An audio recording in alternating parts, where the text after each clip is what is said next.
All right, everybody. Good afternoon. I hope everybody had a nice lunch. I'm going to go ahead and get this started. You are currently in the Partnering with Military Transition Programs session. My name is Hope Hemingway. I'm going to be your moderator today. I'll be monitoring the room, handling any issues that may arise. Forum materials are going to be available on the TWC website. Before we get started, I just want to remind everyone to please silence all of your electronic devices. And if you have a phone call or something important, please take your call out in the hallway. If time permits, at the conclusion of the presentation, there will be a Q&A period. Please raise your hand so I can bring you the microphone. We are recording the session, so we just want to make sure that all questions are, easily heard and clearly understood. If we don't have enough time to answer your questions, you may request the presenter's contact info at the end of the session. You're going to be receiving an electronic survey after this event. We ask that you please complete the survey because your feedback is really appreciated. And, where am I? Oh yeah.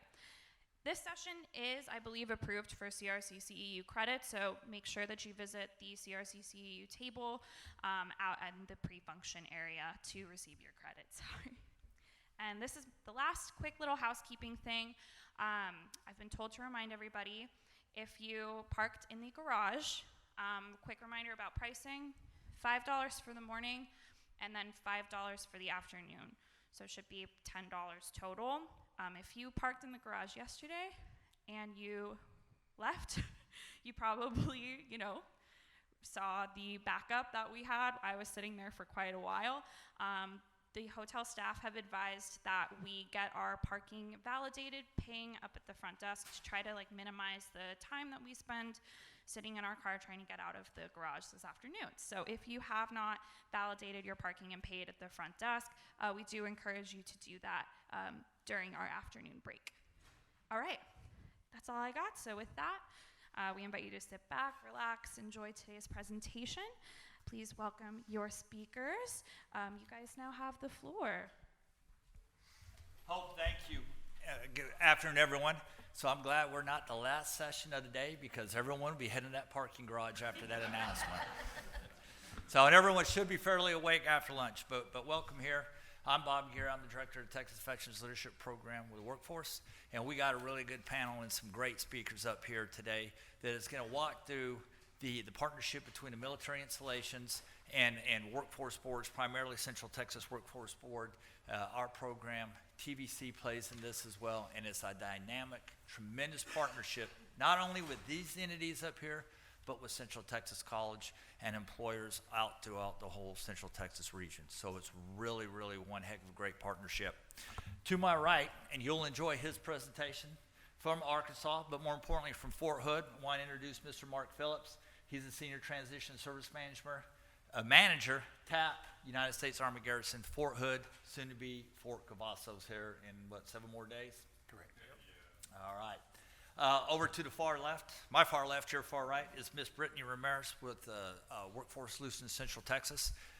She is a program supervisor, and she knows this grant, the National Dislocated Worker Grant, inside and out, extremely knowledgeable, and will have great information. And thank you for being with us today. I got two, equally, the next is Mr. Sam Blanks. He is our Veterans Resource Coordinator up on Fort Hood and works in Mr. Phillips' Transition Center, and Fort Hood's Transition Center. He's working with transitioning service members and spouses on a daily basis. Both of these are retired Sergeant Major Z9s, United States Army, so they have tremendous amount of experience. And he's going to just go what he sees up there, how he integrates major employers.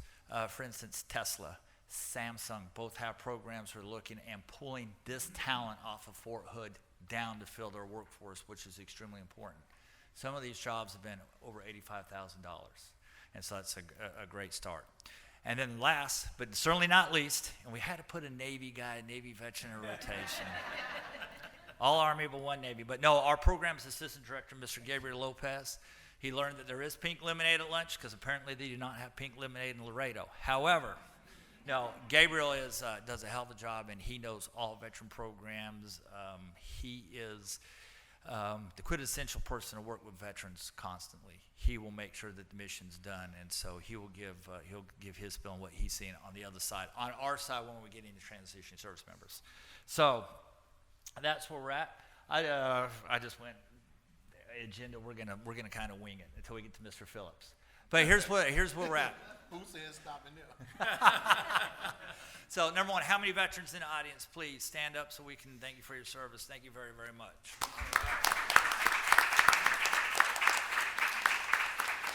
Thank you very much. And also, please stand up if you're a military spouse or dependent or were associated with the military, if you had a family member who served in the military, because the family served as well. So, thank you very much. And we say that because I think more importantly, and Mr. Phillips he knows far better than I do, but from the data we're seeing that especially current military members, that spouse is a huge component. That family is a huge component. And the spouse doesn't feel that they have a career, or the family doesn't feel that they can make it financially, they're looking at leaving the military. And we know retention is one of the key things that we always is preaching in the military as far back, but the retention is critical. This is the installations we have, our active duty installations, and each branch is a little different.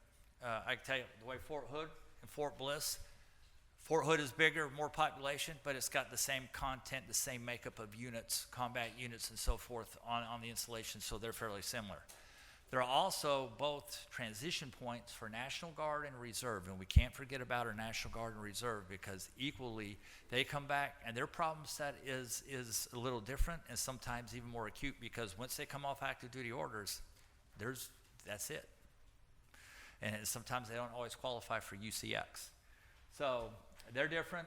Joint Base San Antonio is completely different with the medical command, and they got so many general level officers, flag officers down there, a poor private. All they're doing is saluting because you're too close to the flagpole. The Air Force Base is out west. Goodfellow and Shepherd both type training bases, so their population is smaller that is actually getting out. Dias has got active duty B1 wing, and so they got more of a traditional set. Cannot forget our good friends down in Laughlin and Del Rio. It's a training mission, but equally highly important. And I can tell you, they are looking for aircraft mechanics or people with mechanical ability to keep those airplanes flying, to train people in the Air Force. Ellington Field Reserve Base, Joint Reserve Base Fort Worth, and then Kingsville and Corpus Christi, both training bases, similar set to the Air Force bases.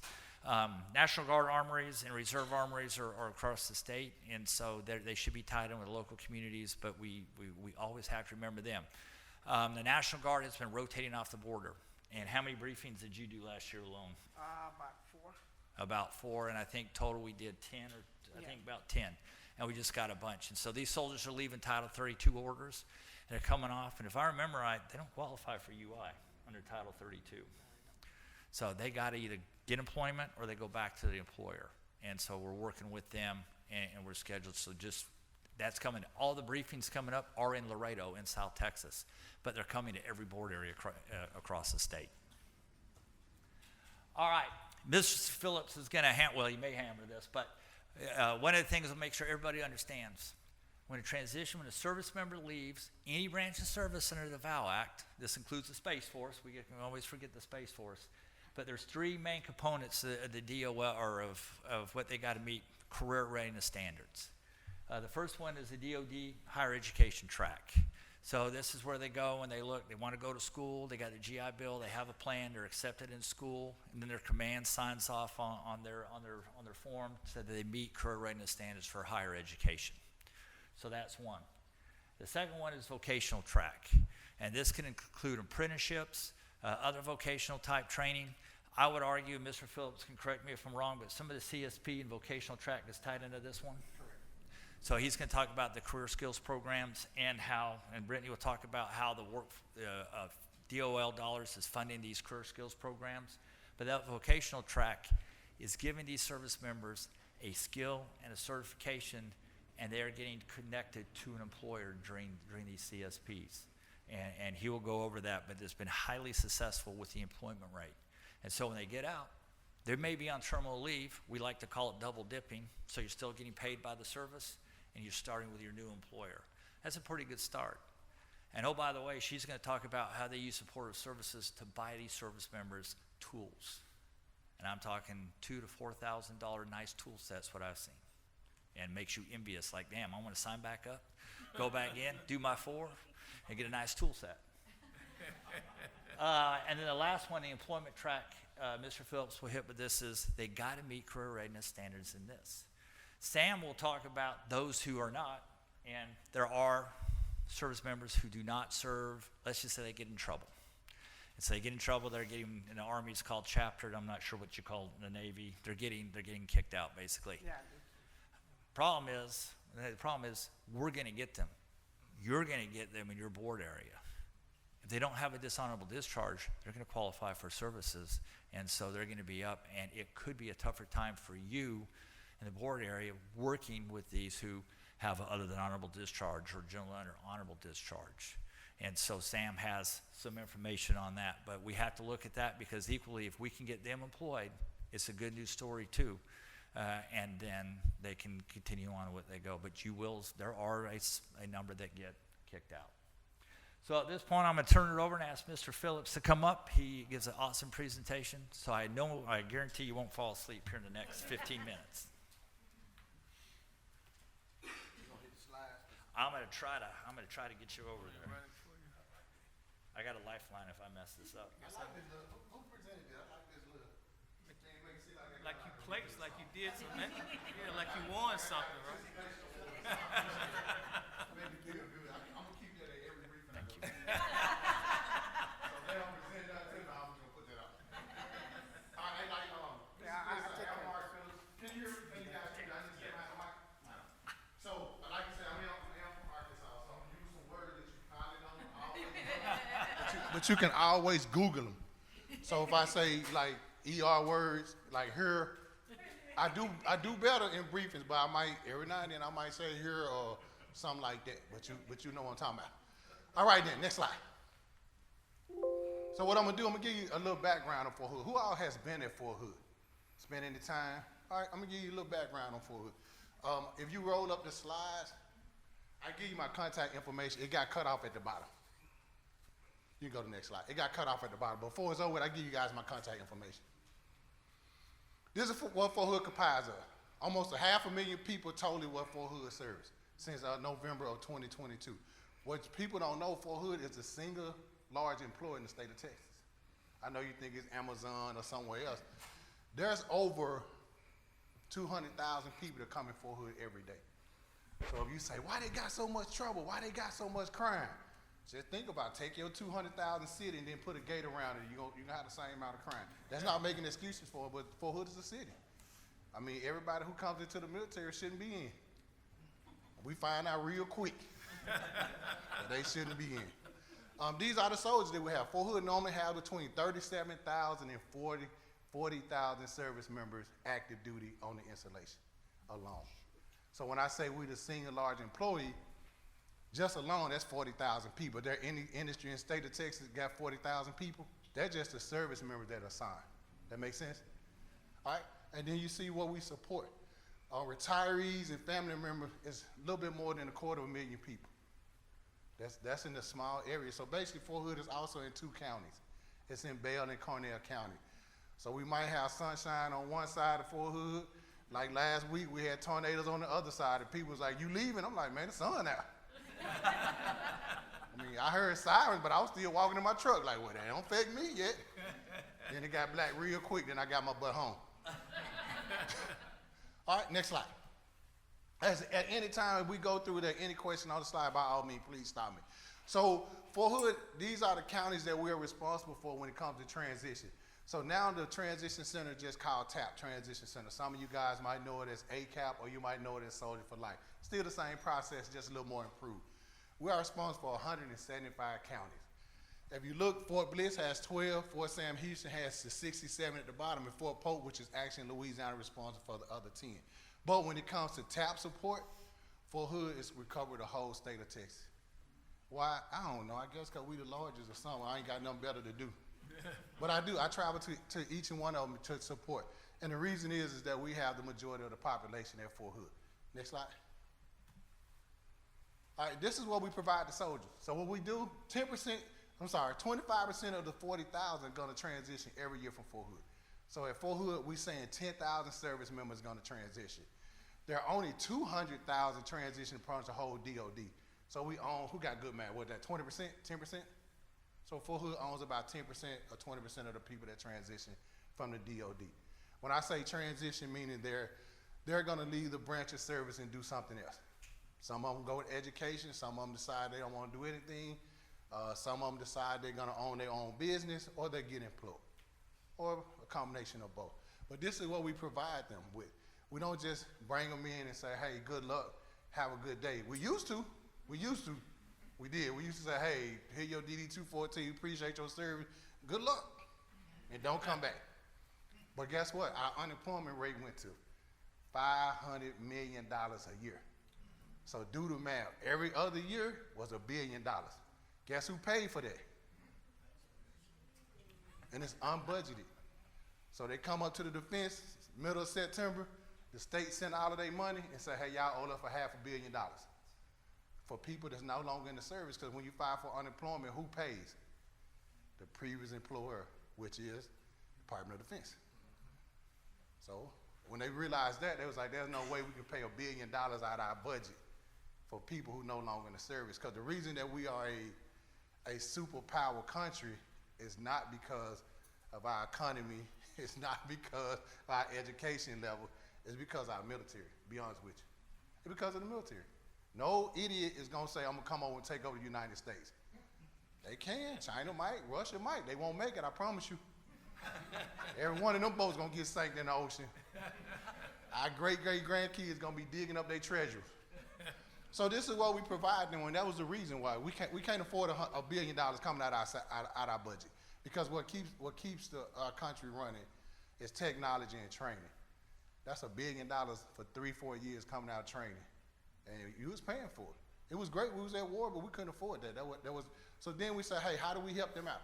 So I'm gonna try to leave out some of the military jargon. So I'm gonna try to explain some of the things. What we do is every transition plan that they do is individual.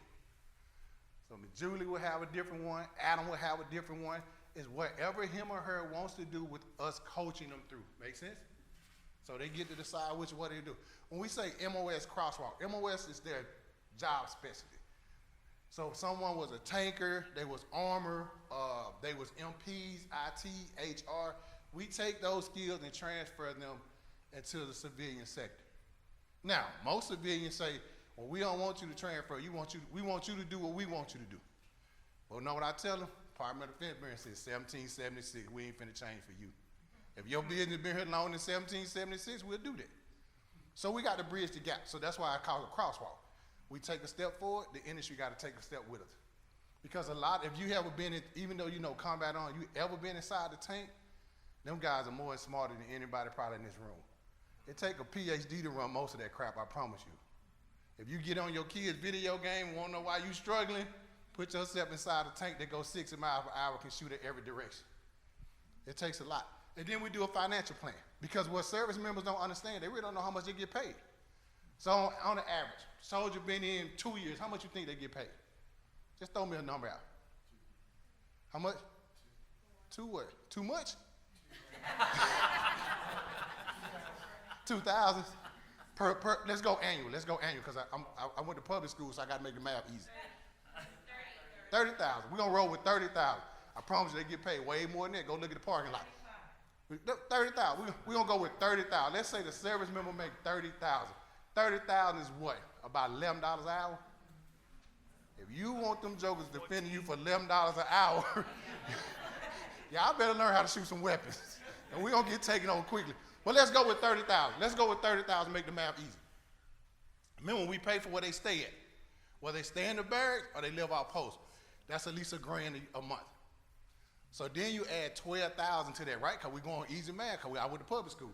So we at $42,000 already. We also pay for them to feed.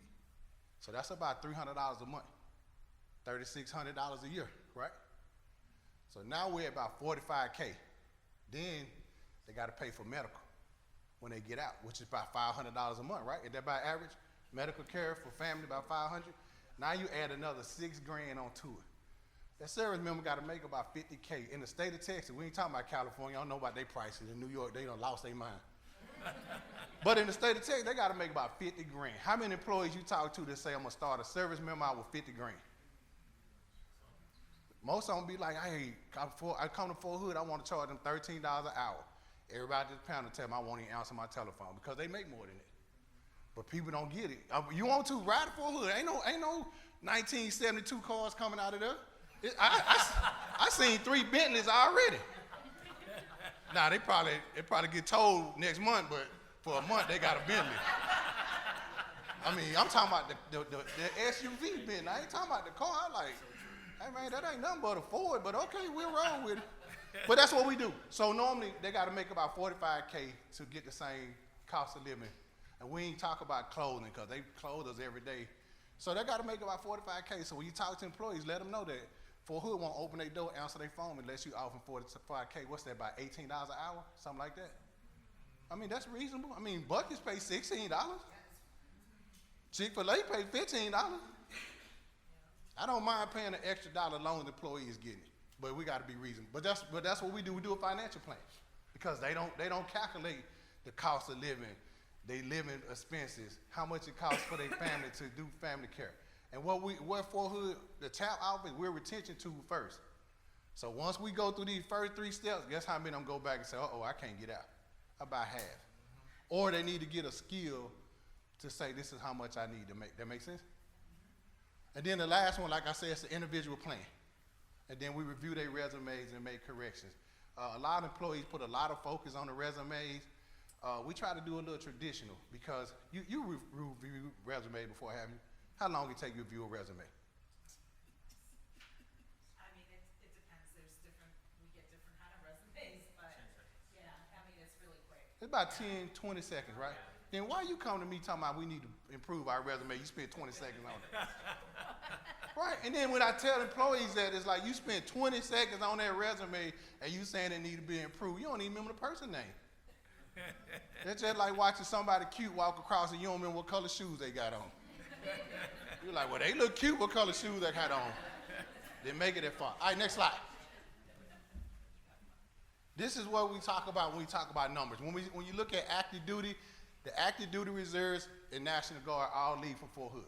The only other installation that happened is down in El Paso at Fort Bliss.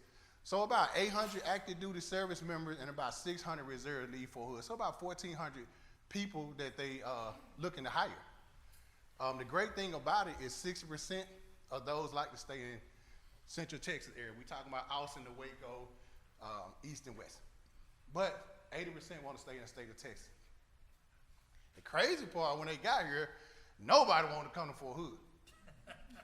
I promise you, unless they from the Killeen area, none of them want to come to Fort Hood. But the state of Texas does such a great job with our servicemen and women that 70% want to stay in the state of Texas. That's why you guys are so great partners with us because you have the population. Amazon, Tesla, none of those companies would move from California. Even Toyota wouldn't have moved from California without the population and without the builder. We know they saved $1 million when they got rid of the most expensive houses, but okay. But that's what they're here for. Most of our population is young, under the age of 26. Under the age of 26, they separate. They normally the lower rank, E1s to E6. And then this is some of the things that we're taught by the Career Skills Program. Career Skills Program, CSP, or sometimes you'll hear Skill Bridge. Skill Bridge is the DOD, Department of Defense program.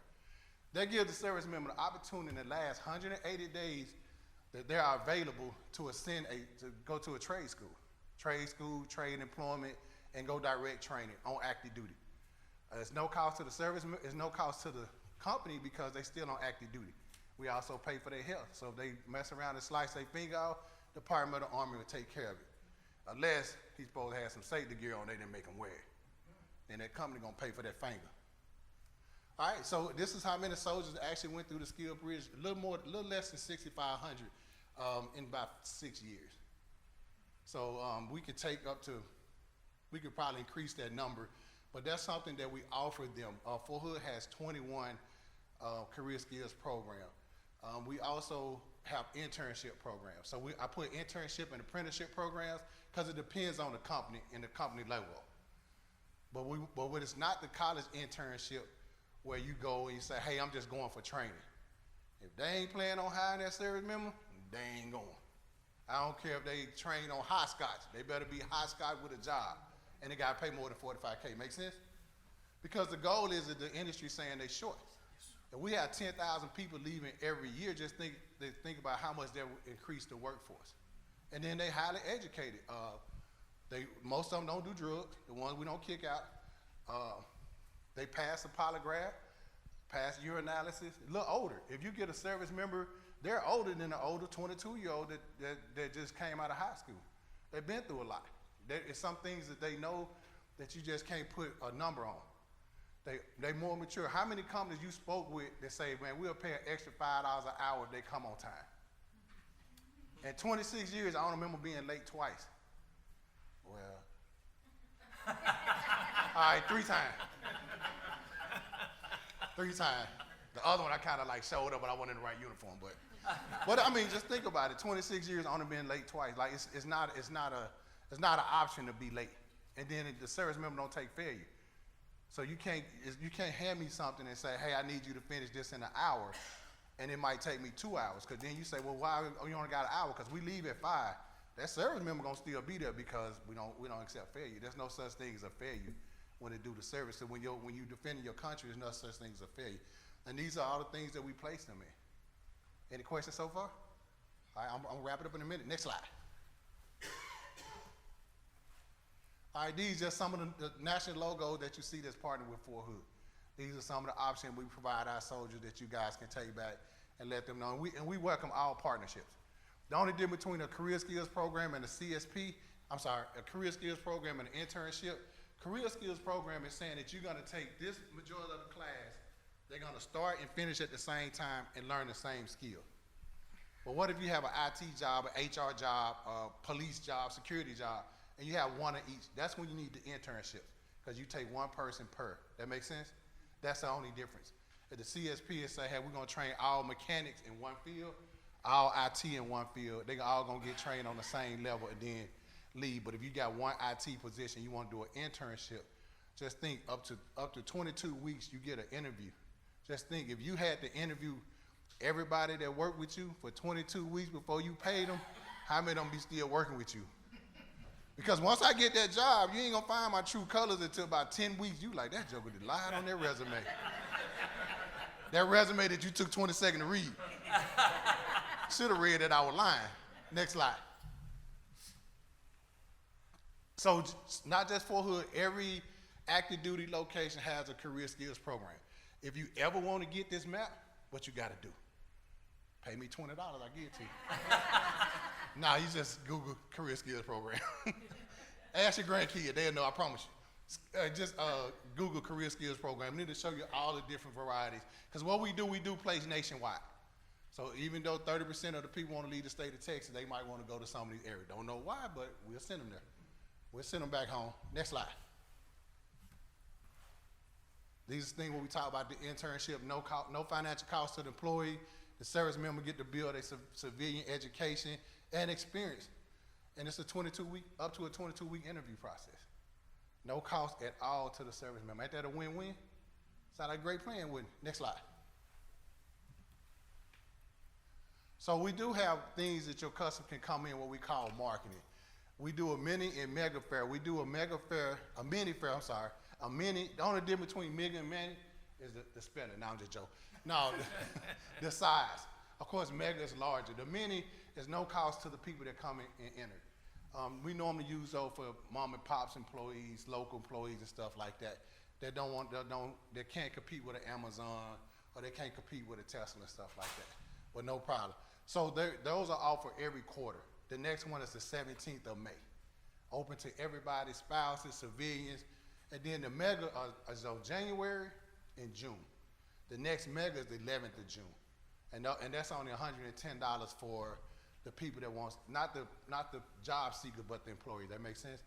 I know y'all go to some of them and the employees pay like $5 grand, didn't they? Yeah, they lying to them because they ain't got nobody showing up. And normally at our mega, there's about 45 to about 5,000 job seekers. Twice a year. The many is probably about 1,200, 1,300. With us, we did the first partnership with the workforce for the red, white, and youth. We had about, don't quote me on the number, 16, 17? About 16, 1700, which was the largest in the state. So I'm pretty sure you guys are familiar with the red, white, and youth. Don't know why y'all do it all on one day, but okay, it worked for us. But that's what we did. We partnered with because we was like, hey, instead of doing it, why don't you partner with Fort Hood? We have the service members, we have the facilities, and then we don't have much going on in September, November, which was a great event. We also can add, we got a credentialing and career hiring fair. And you guys don't remember these dates, believe me, you can ask Mr. Greer and I make sure we give it to you. But the next one we have on Fort Hood is 11 May. So what it is, you have people that's seeking jobs and people that's seeking education. So we call it credentialing hiring fair. If you got employees that want to know how soldiers work, how things work, we'll bring them on Fort Hood. We call it life of a soldier. We'll take them to the range. We'll let them get dirty a little bit. And then we'll show them how big Fort Hood really is. Because a lot of people think coming in Fort Hood is like coming through Beirut. We like you to think that way, but I promise you, our security ain't that tight. I done rolled through many times with my pistol still in my back seat.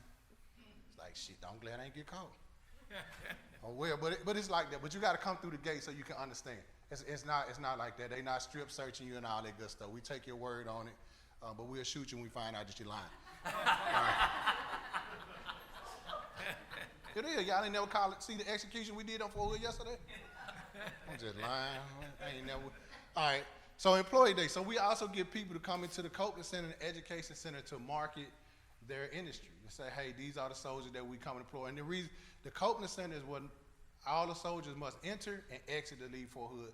And of course, the Education Center, all the soldiers go there. And those are the things that we can offer to your employees or those people that's in your area that wants to connect with Fort Hood. Make sense? Next slide. You got a question? Yes, ma'am. How hard is it to be Employee Day to get people the clearance to go on? Real easy. I Can probably you need repeat about that 3 one more weeks. time? Her question was, how hard is it to do Employee Day to get people cleared to conduct it? I need about 3 weeks. We did it with Samsung. We did it with Tesla, Amazon, Tel, Semi. It doesn't matter. We take you to a semi-range, let you have a good time, let you eat at the Diamond City. They call them restaurants now for some of you old school. No more Diamond City. They call them restaurants. So just make sure the new technology, you know, they're restaurant. No, real easy. I need about a month to plan. We'll get them all vetted. Because all we asking for you is for your driver's license. We run a quick background check. You knew that dude was a criminal, so don't send that mess to us. But they're going to look him up, though. It's federal. They're going to look him up, and then we'll know. We got a good partnership. We run it. It's routine. Most of the things that you learn in the military is all systematic. We don't invent anything that's pretty much new.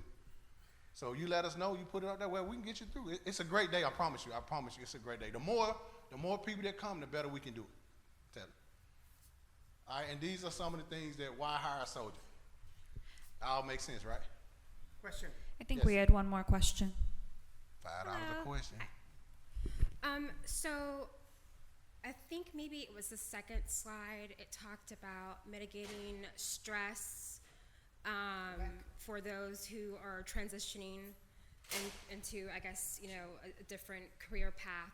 So my brother Al, he wasn't in the Army or the Navy. He was in the Coast Guard for 12 plus years. And he was supposed to be transitioning into, I guess, a civilian job.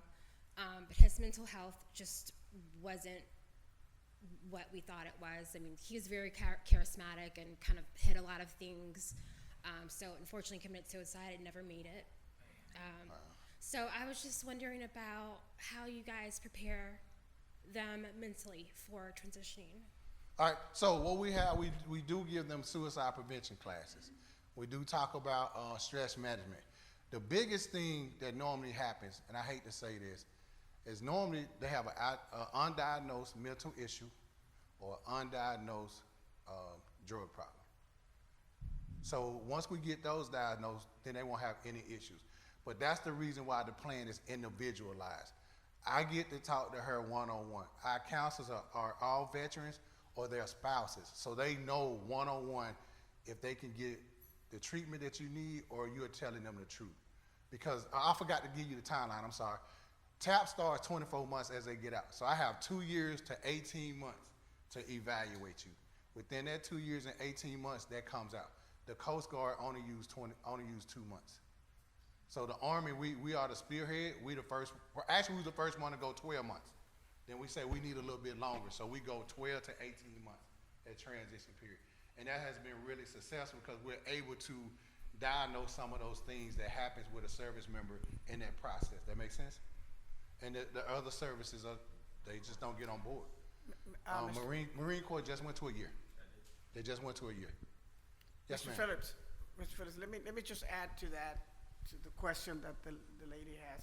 So, I don't know where this gentleman is, what area, but if you direct him to the local workforce area and ask to speak to one of the veterans representative from the Texas Veterans Leadership Program, we will be more than happy to show him and guide him to what he needs to do and connect him to the resources that are already in the area and to the VSOs, which is Veteran Service Organizations, that will provide him with more information and guidance so that all the assistance that he needs, he or she needs, get that assistance. So it's very important that just show up at the workforce job center and then ask for one of our representatives, and we'll be able to help them. Yes, sir. Did we have one more question over here? Sorry. Speaking about the 90-day program or process that y'all have for individuals transitioning out of the military, what's a caseload size? Because it's very similar to vocational rehab in such that we have kind of 90 days to develop an employment plan, but what does that look like in terms of like a caseload? Like how many soldiers are y'all working with? And I'm from Fort Hood. I was born at Darnell Hospital, by the way. That's good stuff. Hey, thank you. Hey, her question was, I guess you guys heard it, what's the workload? I have 32 active duty counselors, so that's probably, each of them probably have about 50 service members. And then on the Reserves and National Guard, we have 23. We have the largest amount of counselors. It required for them to have a master degree in counseling. Unfortunately, we ain't paying them master pay, but they got to have master degrees in counseling. And that's the curriculum because they have to be experienced in counseling.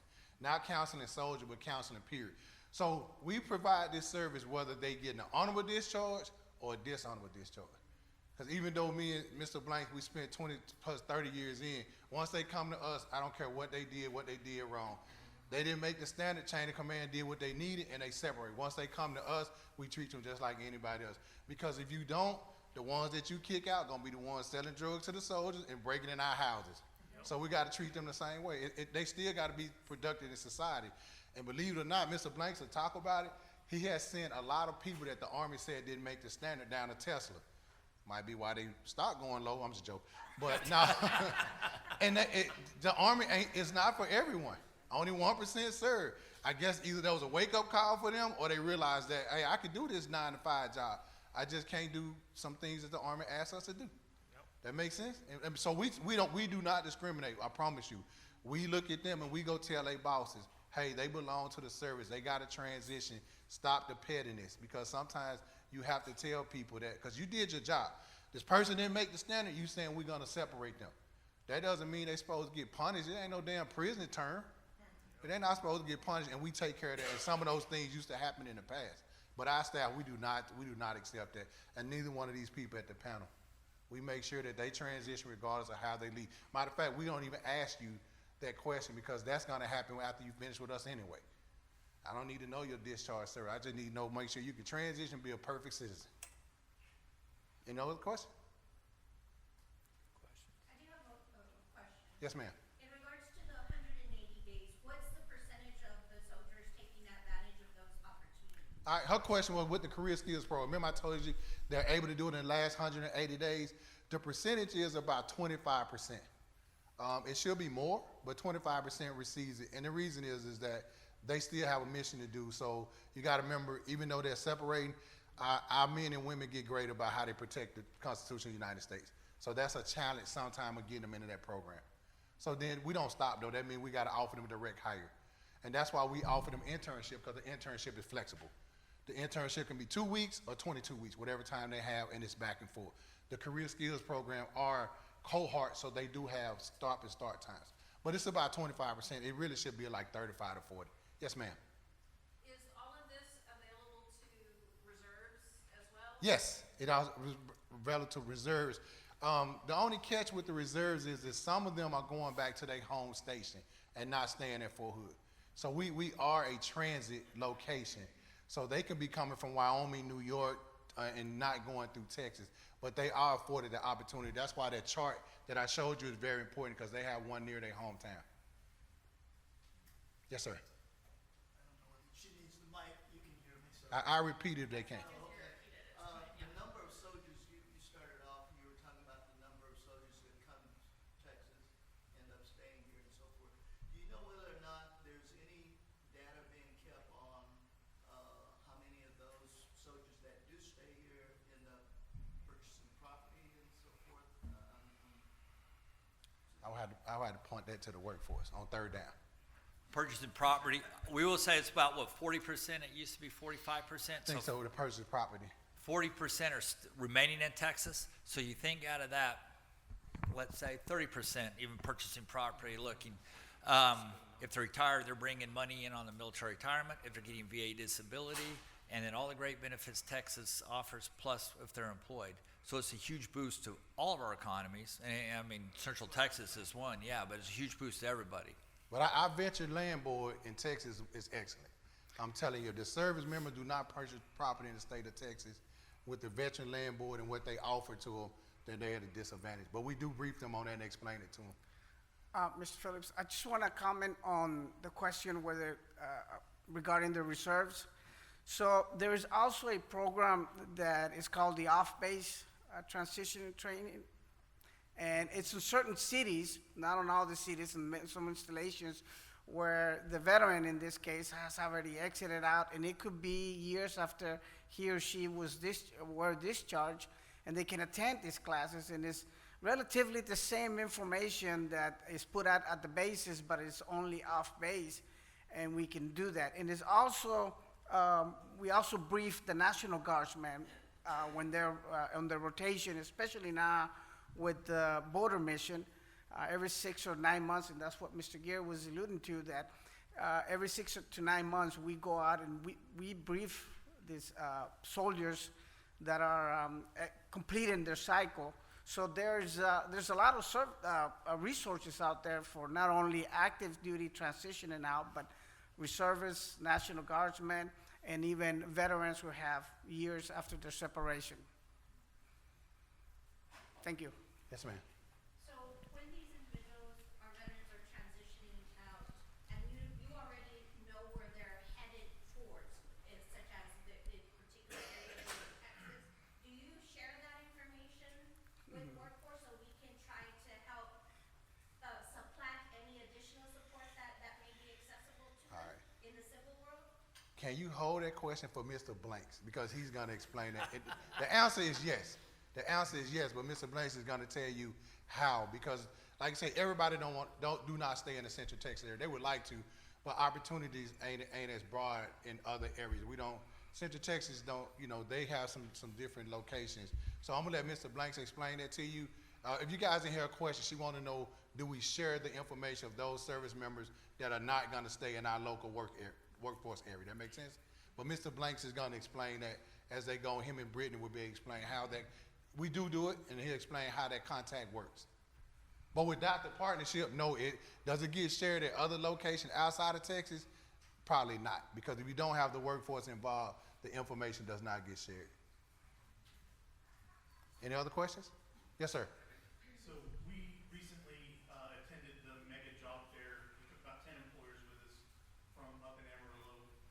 How do we connect those employers in our region to soldiers in your region better than bringing a whole bunch down to a job fair? They can. I'm gonna give you Mr. Hernandez's number. He's our marketing person, and he's the best one for them to connect with.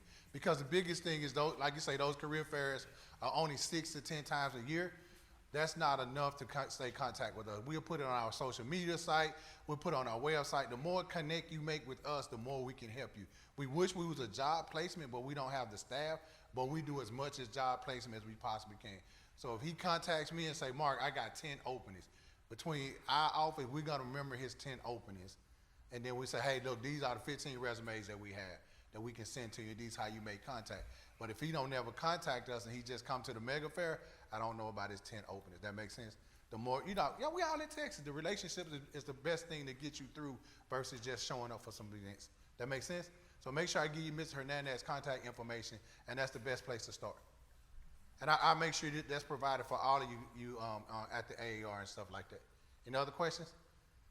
I'm way over my time. I'm probably gonna get counseled for this. So this might be the fourth time I'm late. Any other questions? Hey, I really appreciate it. Thank you guys for inviting us. Thank you, Mr. Phillips. And see, he was the right one for after lunch. It's also see Sam after this, because he's up there and he can get your information and pass those jobs too. But Mr. Phillips said it's a partnership. And so half of that partnership is Brittany Ramirez, Workforce Solutions Central Texas. She's going to come up, and if I can get her slide presentation loaded. That one. I'm going to get it. I can do this. Would you like me to pass out these handouts? If you would like. Awesome, I got you.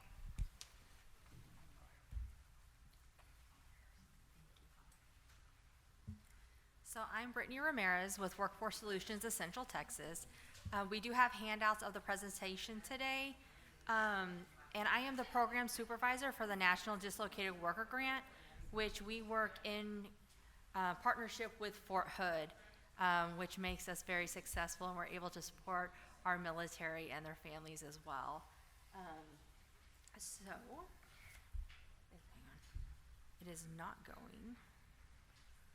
Let's see.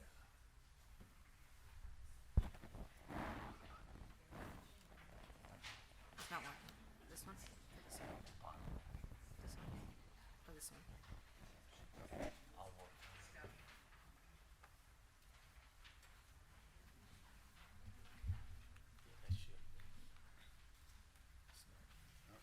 We're going to call technical help. Mark broke it. I didn't turn those slides. I knew my limitations.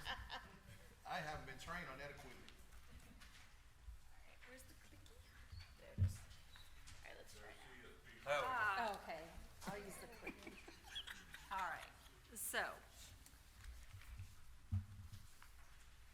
our area covers 7 counties, and as you can tell, the 7 counties that we are in charge of, we surround Fort Hood. So the Fort Hood is, like Mark said, a city in itself, and whenever the funding is allocated to us, Fort Hood is not taken into consideration. So our population of our 7 counties is just shy of 450,000 people, but once you factor in Fort Hood and then their family population as well, it is 534,258. So it definitely brings in a lot more into our population than just the civilian factors. So our goal is always to engage soldiers and military families in meaningful employment to retain them in Central Texas. So we know that our military and their military families are going to be our potential workforce. So we want to make sure we engage them and that we're able to train them to make sure they're the best fit for our workforce. Veterans inventory is done through Heart of Texas Defense Alliance. In 2021, there was 18,344 military transitioned into civilian life from Fort Hood. Active duty soldiers, there was 9,780, reserves 5,419, and National Guard 3,145. Transitioning military state they will stay in the area for the right job. This is where our program and partnerships help to connect people with jobs in our communities. Veterans and military spouses have proven work ethic and unique skill sets, and local and state employers recognize that veterans and spouses have high demand job skills or can be trained to meet the employer's skills.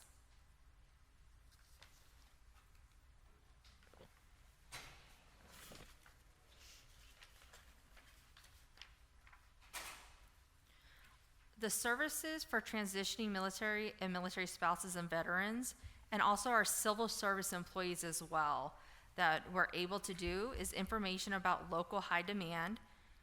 We provide high-skilled jobs, career and wages for childcare. We also provide childcare assistance, financial support for vocational training, short-term training with credentials, fellowships, internships, and supportive services. Our goal is no one who serves our country goes into debt to start their new career. We provide one-on-one career counseling with guidance, resume prep, and job search assistance. And we also do connection to employment. Now, how do we do it? We do it with coordination with the Transition Assistance Program, briefings on community resources and career skills program options. We have a Fort Hood liaison who does daily on-site presence marketing program at community and military gatherings and events. We have a streamlined mass enrollments for workforce resources. We co-sponsored the annual Red, White, and U Veterans Job Fair. Now, these are the results I have for it. If it doesn't match y'all's, you can blame Linda. Because she's the one who gave you these numbers. So, we have 185 employers recorded, 142,852 jobs were available, and we had 1,350 job seekers present. We support for select career skills programs, employers, and training providers. We support and our memberships of AUSA, Chambers Military Affairs Committees, and Platinum designation for Department of Labor's We Hire Vets. As a result of that, throughout the course of the National Dislocated Worker Grant, which has spanned in variation for 20 years, the Department of Labor commissioned from 2003 to 2022 almost $31 million. Childcare funding assistance was a little over $23 million. Number of transitioning military spouses, veterans, civil service employees to date that we've serviced is 8,824. Our entered employment rate is 91%, and the average placement salary is $85,000 per year. So these are our results. This is the fun part that I like to talk about. The other stuff to me was kind of boring. So these are the results. This is what it's all meant, and this is the goal of what we want.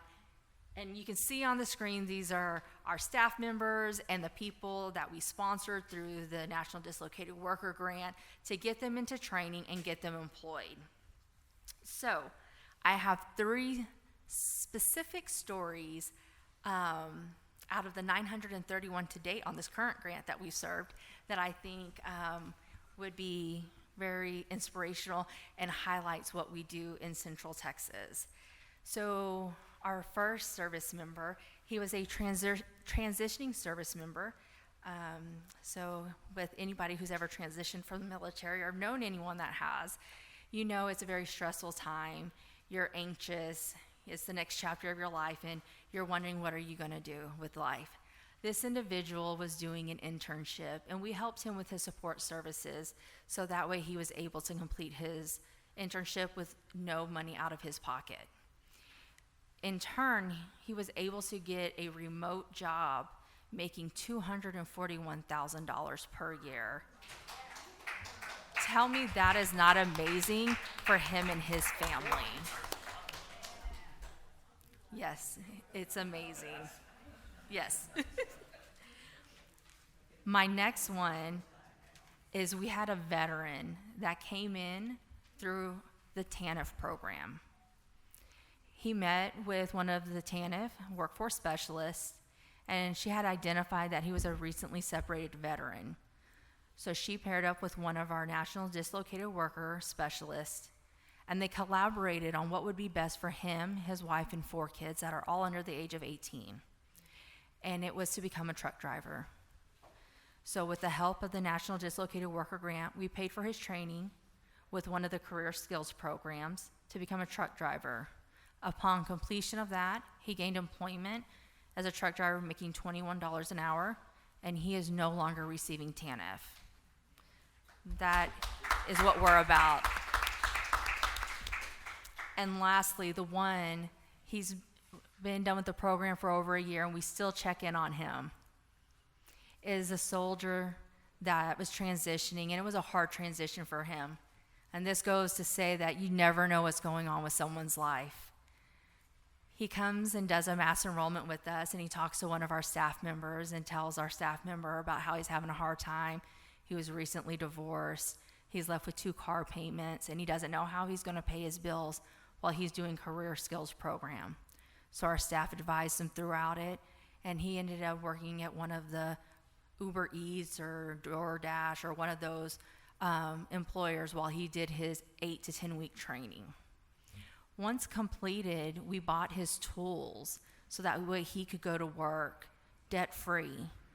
When he went to Lowe's to pick up his tools with our transition liaison, his mother thanked us and said, "You don't know what you did for my son.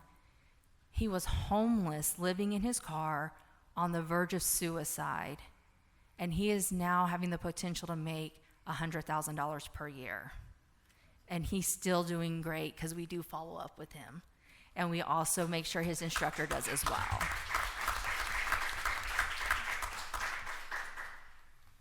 That is what Workforce Solutions Central Texas, with a partnership of Fort Hood, is able to complete with this National Dislocated Worker Grant.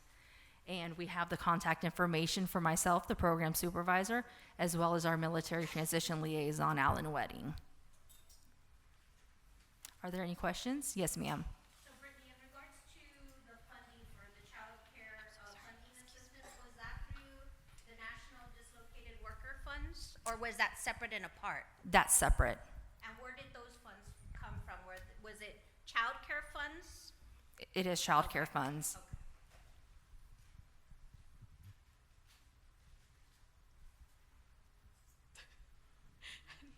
All right.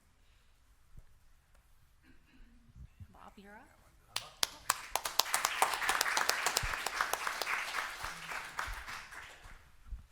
There's a couple of things. It's a partnership, and if you don't have a military installation right adjacent or in your board area, you could still reach out in partnership. I want to go back to a couple of things what Brittany said. It takes a lot of work and a lot of how can we cut down red tape or find a path to make it happen. And they've done that through the child care funds. They've also done it through getting the National Dislocated Worker Grant. And I'm trying to remember what Linda said the other day. We were in San Antonio. But if it's approved by Fort Hood, for instance, a career skills program, if it's a training program approved on the installation, it doesn't have to be on the eligible training provider list. And that is, you know, the old teacher and the blackboard? That's probably, that's a good takeaway. The career skills programs, the individualized career skills program, I know Fort Hood does it. Pam, I know you down in Southeast Texas. You may have a couple soldiers returning out of Fort Hood down to Beaumont. They have a place to stay. They got an employer that wants to do it. They can enter an agreement with you, correct, Mark? Correct. Well, listen, we've got a lot of activity that's happening in Southeast Texas. We're building refineries. As a matter of fact, we just signed a big contract. Well, one of our refineries, CP Chem, just got $65 billion to do a new plant. We're going to need 4,000 workers. And I don't mean to be stealing from everybody else, but I'm not ashamed to do it. We want everybody down in Southeast Texas, and we're hiring. And part of our thing is local first. So, and number one over that is veterans. So you send those veterans to us, and we'll get them hired. Hey, do we got a time to give out information because my email was cut off? How are we getting out contact information? we give out contact information. We can do it a couple ways. All these slides are going to be on the website, I believe. 1. 2, if you email me or you come up after this, we can exchange cards, and we'll make sure that they get your contact information. 2023, I ain't got no cards. All right, we'll give Mr. Phillips will have the last minute so he can give all the contact information out. Will that work? I'm just joking. Budget cuts. It's called QR codes, man. They just scan it. You got no cards. COVID brought the QR. There's some restaurants that owe me for the QR code. I don't mean to switch, but I went to a restaurant and they ain't have no menus. And I was like, man, just put it on a QR code. Then he was like, we can't do that. I went back out the code, but he done. I should probably sue him, shouldn't I? I'm sorry. I'm back. I digress. I'm sorry. ADHD, that's what they call it. There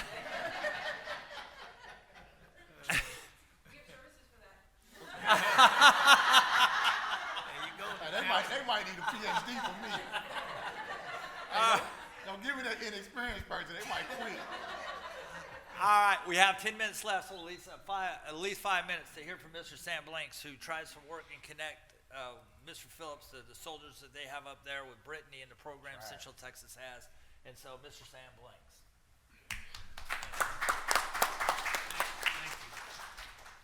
Hey, thanks everyone. I had to write down some notes here because there was some questions that I would like to answer. Pretty much, of course, my name is Sam Blanks, and I work on Fort Hood in the Transition Center. I work on Mr. Phillips there, who's the manager up there at the center. Even though I'm a Texas Workforce Commission employee, sometimes I feel that's family too. Fort Hood is family. That's where I retired out of.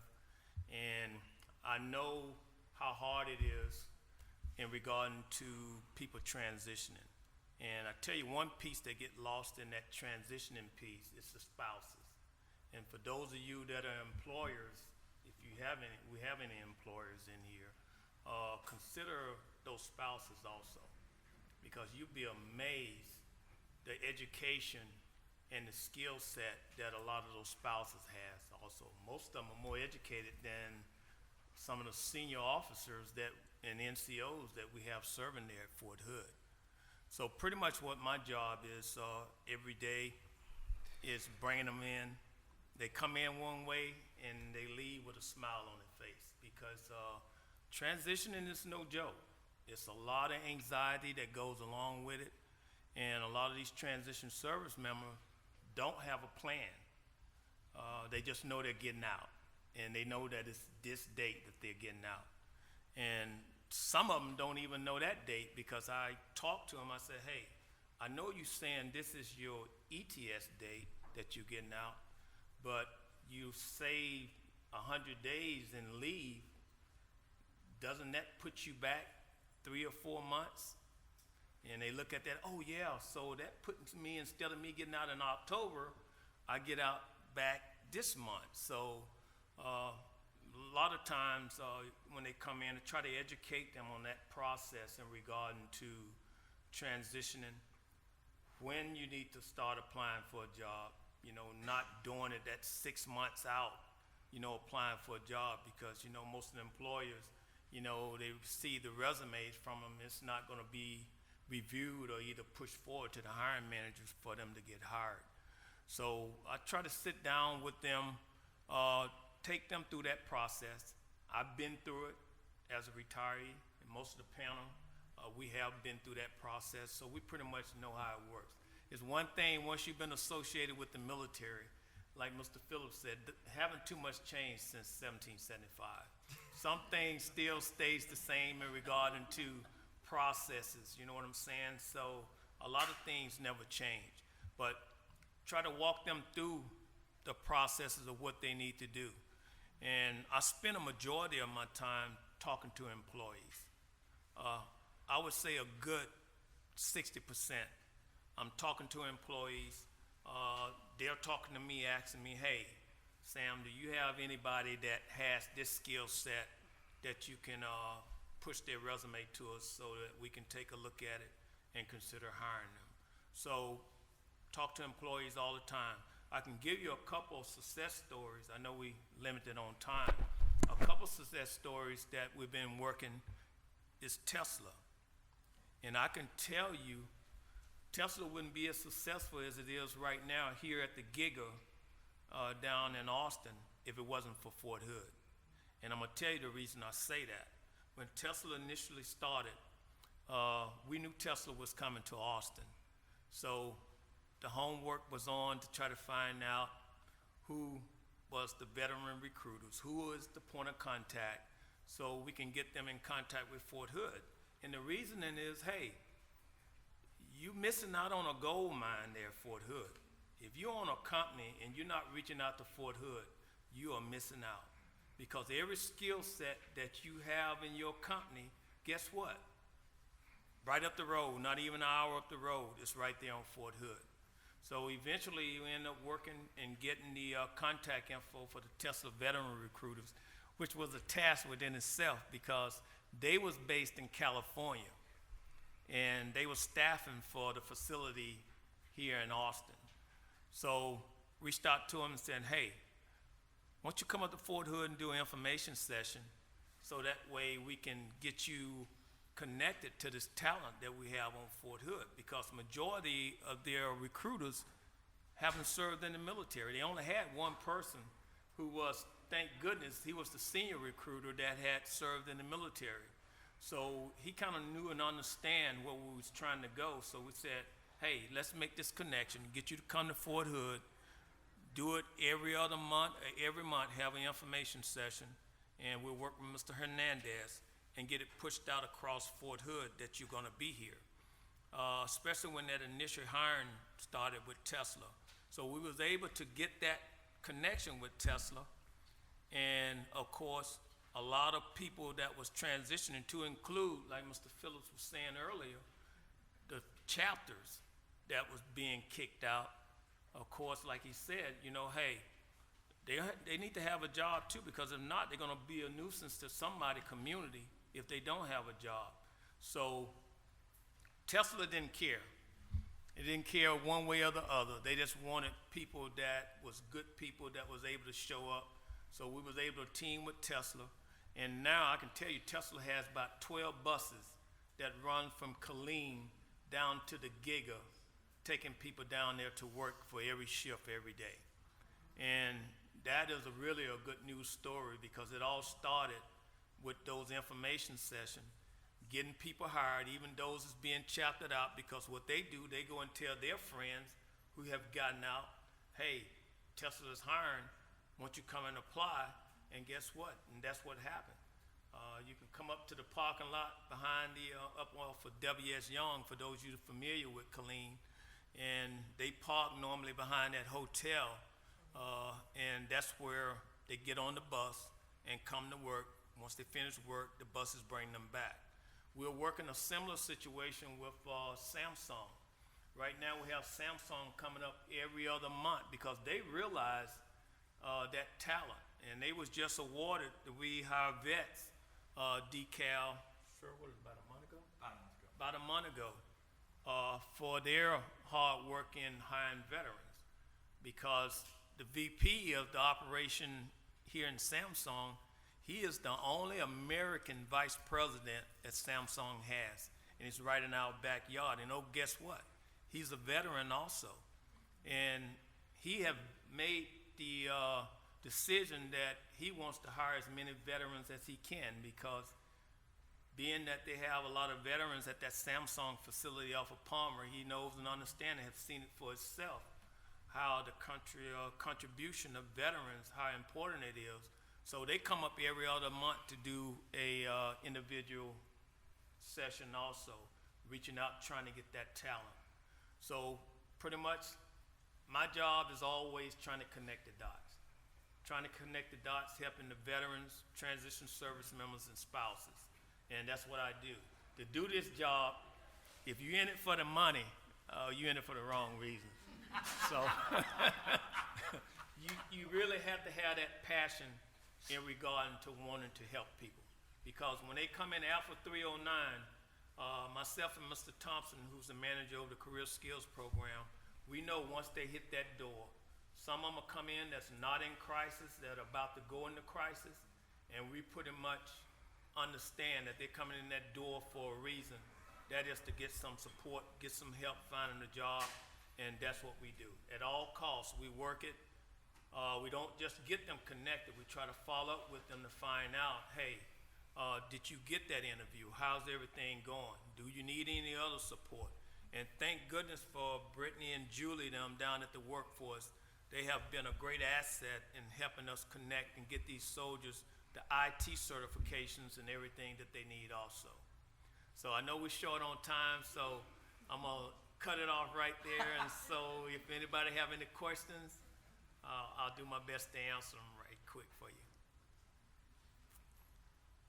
Anything about the process?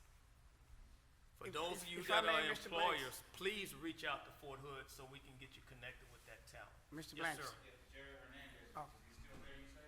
Yes, sir. He is still there.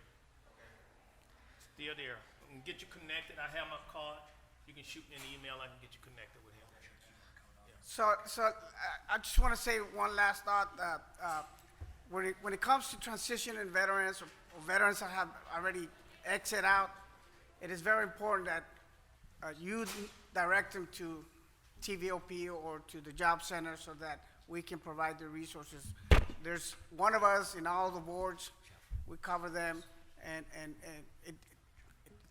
transition is hard. It's very, very hard. But we're here to provide assistance in the best way possible that we know as veterans ourselves. Thank you. All right, we're wrapping it up. I'm going to try to put your QR code up here. So everybody come up and give Mr. Phillips QR code. Thank you. You've been an awesome audience. Thank you, presenters. Thank you.